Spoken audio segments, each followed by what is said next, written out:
sí hemos logrado cosas interesantes como ir a escuelas en Nigua, hablarle a los jóvenes acerca de este tipo de inquietudes, que son las primeras personas que verdaderamente deberían estar informadas.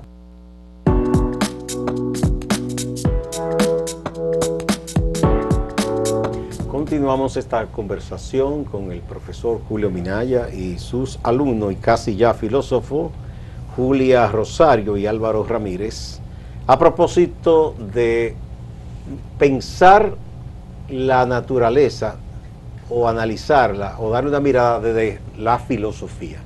Ellos están hablando, por ejemplo, de la amenaza que hay sobre el jardín botánico, entonces reflexionando sobre lo que puede ocurrir. Pero el profesor nos ha traído también un documento importantísimo, que es la encíclica Laudato Si, del Papa Francisco recientemente fallecido. ¿Por qué usted piensa que es importante esta encíclica en estos momentos, profesor? Bueno, porque esta encíclica, que tiene como subtítulo sobre el cuidado de la casa común, viene a hacerle un llamado a todos los seres humanos de que nosotros ya debemos ir dejando atrás esa visión de la naturaleza, como ya se ha planteado, utilitaria, ¿verdad? Una visión de la naturaleza muy antropocéntrica, es decir, que está, sobre todo tiene en el centro al ser humano, como se planteaba ahorita, ese Señor, y que todos los demás seres vivos están bajo sus pies, que lo podemos pisotear, que lo podemos, en el caso de las plantas, arrancar, ¿no? Entonces, este legado ecológico del Papa Francisco es muy importante, porque fíjense, yo estuve en un campo y un catequista, en un campo apartado, debo decirle, y un catequista me habló de este libro, de este documento. Qué bueno. Y ese catequista le habla a los campesinos, a sus amigos, a los comunitarios, de la importancia que tiene de cuidar la flora, la fauna y el planeta. Es decir, que el cristianismo, que como sabemos en el Génesis tiene una visión un tanto, ¿verdad?, antropocéntrica, como decimos, ya se está abriendo, y aquí el Papa reconoce inclusive al patriarca Bartolomé, que es el patriarca de la Iglesia Ortodoxa Turca, que habló por vez primera de pecados ecológicos. Y entonces me interesó porque el Papa Francisco reconoce esa expresión, la reivindica y la promociona, y acerca de esa expresión, entonces estamos aquí con un texto que yo invito porque imagínese usted que un ser humano contamine los ríos, los océanos, deprede, arranque bosque por donde quiera. Esa gente que tienen como deporte, entre comillas, matar a las aves y los animales. O sea, qué placer matar por matar. Una barbaridad. Entonces, eso, si se considera que las cosas mal hechas, la maldad, las agresiones, la muerte es pecado, eso es pecado entonces también. Ciertamente. Por ejemplo, hay personas que gozan tirándole piedra, por ejemplo, a los perros, pero si pasan por un árbol, le encanta agarrar una rama, agarrarse de ella y tirarse por ahí, y las ramas por ahí. O cortarla por cortarla. Sí. Es decir, una especie como cuestión caprichosa, ¿no? Y eso es lo que nosotros en esta época... Pero que demuestra una gran falta de conciencia. Sí, precisamente, por eso es que hacen falta que surjan instituciones y personas con una nueva mira, con una nueva visión de la naturaleza, donde podamos tener como una mayor empatía y convivir con los animales, convivir con las plantas. Ya el mismo Aristóteles decía que las plantas tenían alma, tienen un aliento vital, ¿no? Sí. Tienen ánima. Sí. Es decir, y sin embargo nosotros vemos aquí, por ejemplo... Y hay muchas tradiciones de visiones espirituales que hablan de que el hálito espiritual no solo está en el ser humano, que está en los animales y está en las plantas también. Incluso van más allá, otros dicen que está en los mismos minerales incluso. También, exactamente, una visión holística, ¿no? Entonces, por ejemplo, el malecón nuestro. Ustedes hablaban ahorita de que la ciudad no está hecha para la gente. Una familia que venga de Villamella y se quede en la estación del metro, en el Máximo Gómez, ¿cómo va a cruzar la George Washington, esa avenida del malecón? No es posible cruzarla. ¿Por qué? Porque no está hecha la ciudad para la gente de a pie.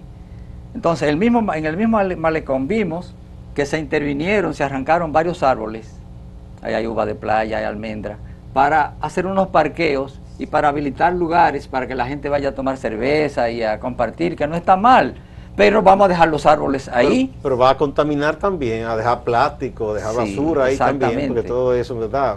Otra cuestión, en la parte de Santo Domingo Oeste, ¿dónde está el mirador?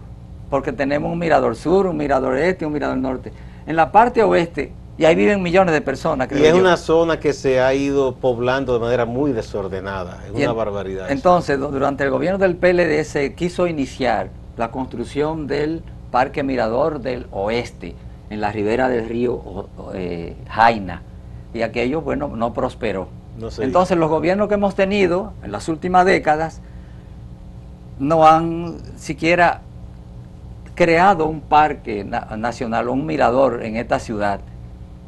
Se lo dejaron a Balaguer, el malo, el déspota, 3 parques, lo miradores. Que se hicieron aquella vez lo que queda, lo demás eso es lo que queda. Al contrario, los han reducido. Precisamente, que lo que tenemos ahora con el Jardín Botánico, ¿verdad? No, y el Parque del Este hicieron unas instalaciones deportivas, una cosa, ahí se fueron reduciendo. Y al Mirador Norte también le quitaron una parte para cedérsela para unos cementerios privados. Dígame usted, muy simbólico eso, ¿eh? Sí. Muerte, matar. Bueno, entonces ustedes han constituido este, digamos, think tank, este grupo de reflexión, que interesante, y me gusta tanto ver a estos chicos tan jóvenes que tengan esa visión. Además de ustedes reflexionar, estudiar autores, estudiar casos, ¿piensan hacer, profesor, alguna incidencia a partir de esas reflexiones de ustedes? A ver, díganme ustedes, chicos. Sí, nosotros lo primero que queremos es llevar la filosofía al terreno de la acción, es darle vida, digámoslo así. Aunque estamos en la fase preliminar, es decir, la fase de formación, de constitución nosotros como grupo, sí hemos logrado cosas interesantes como ir a escuelas en Nigua, hablarle a los jóvenes acerca de este tipo de inquietudes, que son las primeras personas que verdaderamente deberían estar informadas, porque son precisamente estas generaciones presentes las que nos toca a nosotros defender aquello que tenemos. Y precisamente es lo que Jacques Cousteau en la Carta de los Derechos de las Futuras Generaciones establece. No solamente el gobierno, no solamente las autoridades, sino yo como individuo tengo que velar por las cosas que están pasando, tengo que velar porque se mantenga la historicidad, no solamente el medio ambiente, porque digamos que quitarle parte al Jardín Botánico también va en detrimento de la historia. ¿Por qué? Porque eso diría que se estaría fragmentando, es decir, no estamos manteniendo intacto. Entonces, a las generaciones futuras esto le va a llegar fragmentado y le van a contar, digamos, lo que le parezca. No mira, ahí donde pasan esos carros, ahí estuvo tal cosa, pero pues ya un recuerdo ya borroso. Exacto. Entonces, muchas veces lo que se hace es que los medios de comunicación van directamente hacia los moradores de ese lugar, que está excelente. Sin embargo, no es lo único que se debe de tomar en cuenta. En un medio de comunicación salió el presidente de la Junta de Vecinos de Arroyo Hondo diciendo que sí, que estaba a favor de esto porque él como morador duraba demasiado tiempo para poder llegar a su casa. Porque cada quien está pensando en lo que él entiende que le va a resolver su problema. Exactamente. Eso es sentirse por encima de la colectividad o que no es parte de una colectividad. Bueno, de nuevo les pido su anuencia para que vayamos a una pausa.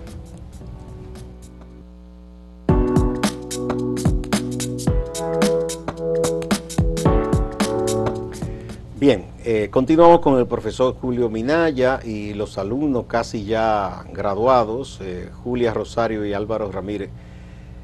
Por cierto, ustedes están en un momento de tesis ahora. ¿Están haciendo la tesis juntos los dos o cada uno por separado?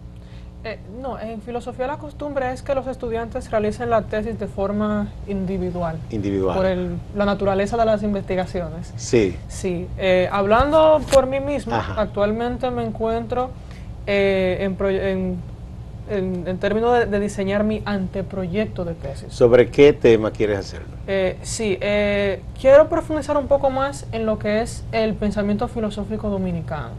Qué Sí, bien. En específico quiero profundizar más en el filósofo Andrés Avelino, que ha sido de los más prominentes y más sistemáticos filósofos dominicanos. Bueno, un hombre tremendo. Tiene mucho que decir. Filósofo, sobre muchas matemático, poeta. Sí. Correcto. Y padre también de tremendos intelectuales, sus hijos también. Sí.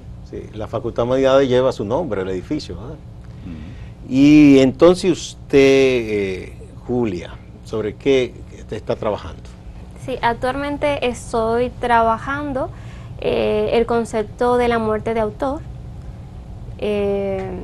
Entonces estaría abordando ahí una cuestión hermenéutica, donde precisamente se enlazaría la concepción que nosotros tenemos en la actualidad de lo que implica verdaderamente un autor. Es muy interesante porque en este tema yo abordaría cómo nosotros podemos relacionarnos con el texto directamente sin el autor. O sea, ¿qué pasa cuando tú al texto le quitas a la persona que lo escribió? ¿Qué te dice? ¿Qué puedes contemplar? Entonces, en base a ese concepto estaría trabajando. Y el texto sin el autor, ¿y serían textos de autores filósofos nada más o abarcarían otras áreas? Es una concepción literaria. Literaria. Exacto, es una concepción literaria filosófica. Mira, eso es desafiante. No pensar, por ejemplo, en un poema de Pedro Mir sin Pedro Mir. Un poema de Manuel de Cabral sin Manuel de Cabral. Bueno. Sí, es como quitarle un poco de conceptualización. Es decir, ¿qué me dice el texto solo siendo el texto? Y restarle como esa subjetividad del individuo, o sea, de quien... Exacto. Sí. Bueno, pues, chicos que piensan profundo. Sí, están en eso, están en eso. Bien, prosigamos entonces con lo de esta vinculación filosofía-naturaleza. Los otros chicos que usted trajo aquí hablamos incluso del derecho de los animales. Se puede decir incluso, así como dijo el Papa, reivindicando lo que dijo el patriarca ortodoxo, que el pecado contra la naturaleza, algo así, ¿verdad? Sí, sí. También los pecados ecológicos. Ecológicos. Entonces, se puede hablar también, ¿verdad? Entonces, de un derecho de la foresta, por ejemplo, de las especies vegetales. ¿Se podría hablar de eso? Sí, bueno, hay inclusive reflexiones importantísimas de algunos autores que están planteando el derecho de los bosques, el derecho de los ríos, e inclusive hay en Colombia, es el primer país de América Latina, donde por lo menos hay 3 ríos que han sido declarados ríos con derechos, ¿verdad? Río con dignidad. Y ya esto está en el aspecto legislativo, político, con jueces inclusive, ¿verdad?, para defender esos ríos.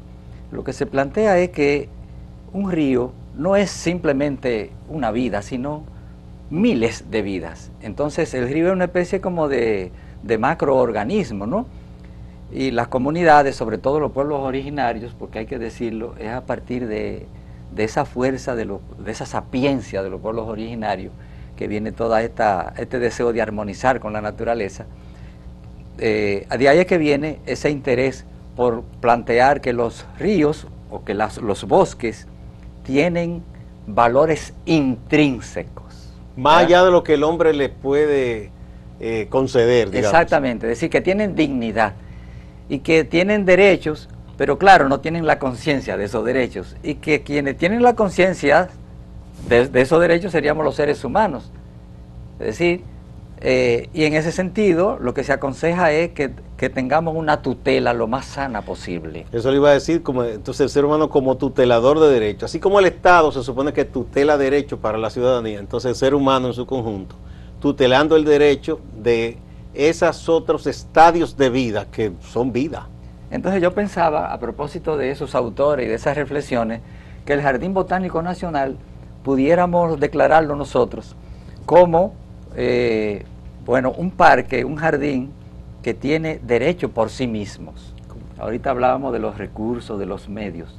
No, un fin en sí mismo, tiene un valor en sí mismo, que las presentes generaciones debemos cuidar para que las generaciones futuras puedan también disfrutar.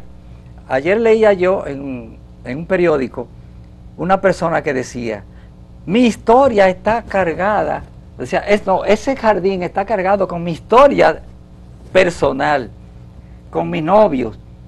Mi primer beso fue allá. Ahí hay toda una historia. Yo no quiero que me fragmenten. Hay un intangible que eso no se debe perder. Perfecto. Sí, no se debe perder. Exactamente. Qué interesante. Bueno, ¿y qué piensan ustedes, los jóvenes, de esto que se ha dicho que se podría hacer en el botánico? Pese a que el gobierno dice que va a escuchar a alguna gente. ¿Qué piensan ustedes? Que debemos cuestionarnos nuestra relación con la propiedad. O sea, ¿qué parte común nosotros tenemos cada uno de los dominicanos en ese jardín botánico? Pierre Crétois, que es un filósofo contemporáneo francés, escribió un libro que es La parte común, precisamente donde él cuestiona esa relación que nosotros tenemos con la propiedad. Ese derecho absoluto que me permite a mí incluso destruir porque es mío, es un derecho que verdaderamente es insostenible, no solamente para nosotros hablar con la relación del medio ambiente, sino para entre nosotros mismos como ciudadanos que vivimos en sociedad.